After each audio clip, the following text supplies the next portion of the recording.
Bismillahirrahmanirrahim. Assalamualaikum warahmatullahi wabarakatuh. Selamat pagi anak-anak, bertemu kembali dengan Ibu. Oke, nah sebelum belajar, biasakan dulu ya baca basmalah. Bismillahirrahmanirrahim. Nah, sekarang kita masuk pelajaran tematik ya. Muatan pelajarannya yaitu IPS. Masih di tema 4, berbagai pekerjaan. Subtema 3, kita sudah masuk subtema 3 ya. Pekerjaan orang tuaku. Kegiatan ekonomi pembuatan kertas. Nah, contoh kegiatan ekonomi yang memanfaatkan salah satu sumber daya alam hutan adalah pembuatan kertas. Kertas merupakan hasil dari kayu yang diolah. Awalnya, pohon ditebang menjadi potongan kayu, lalu potongan kayu diangkut ke tempat pembuatan kertas. Potongan kayu tersebut diolah menjadi bubur kertas. Lalu, bubur kertas tersebut masuk ke dalam mesin pencetak hingga menjadi lembaran-lembaran kertas.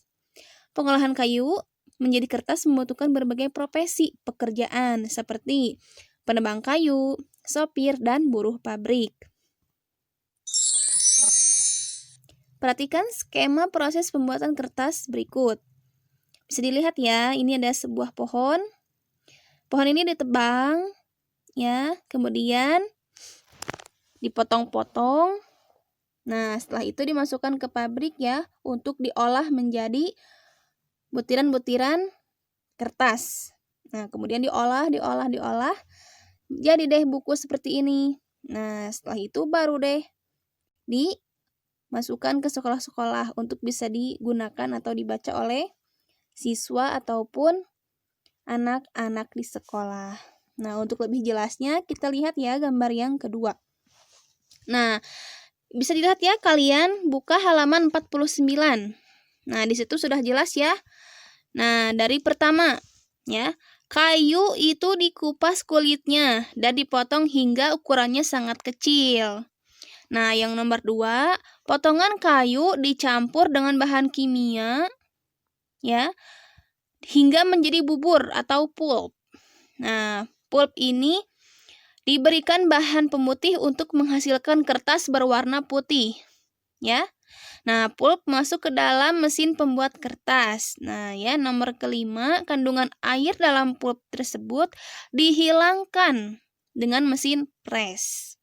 Nah, kertas digilas sehingga membentuk lembaran pada dengan ketebalan tertentu.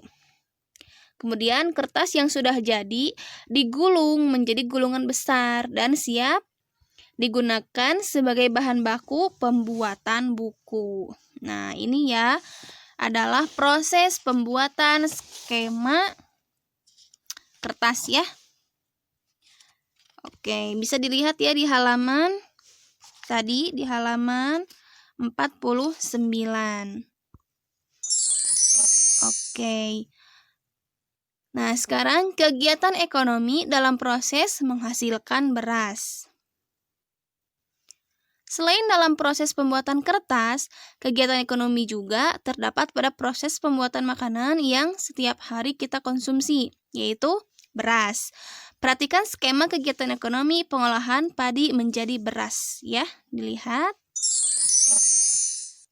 Nah, ini ya, proses pengolahan padi menjadi nasi. Nah, ini yang pertama kita tanam dulu ya. Tanam dulu padi. Kemudian kita panen. Setelah itu dijemur, digiling, baru deh menghasilkan beras ya.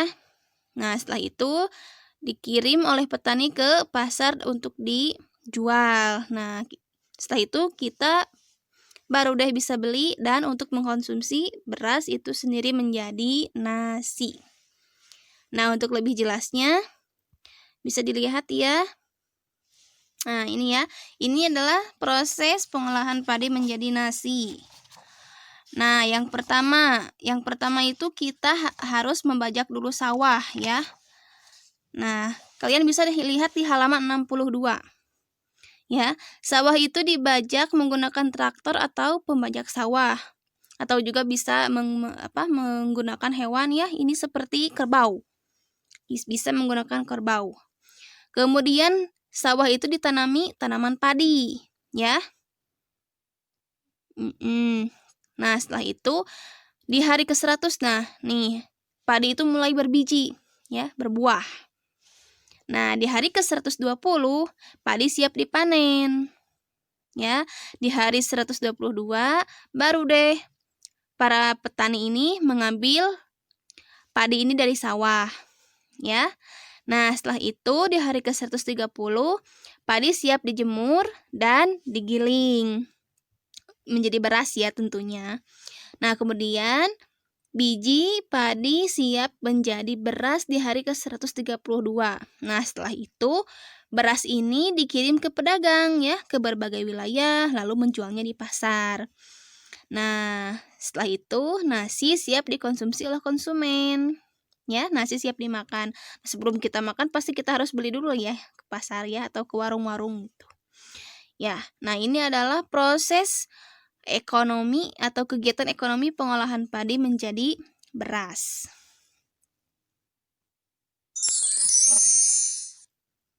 Kegiatan ekonomi dalam proses pengolahan padi menjadi beras yaitu sebagai berikut. Yang pertama, produksi. Jadi produksi di sini yaitu membajak sawah, menanam padi, memanen, dan menjemur padi. Kemudian distribusi. Nah, distribusi di sini yaitu mengirimkan beras ke berbagai wilayah. Nah, sedangkan konsumsi yaitu beras dibeli oleh konsumen untuk dimasak. Oke, sekarang latihan ya. Kalian mengerjakan PH atau penilaian harian subtema 3 halaman 67. Oke, tugas kalian hanya mengerjakan PH subtema 3 halaman 67. Oke, sampai sini paham ya? Baik. Oke, materi dari Ibu cukup sekian. Alhamdulillah. Terima kasih dan wassalamualaikum warahmatullahi wabarakatuh.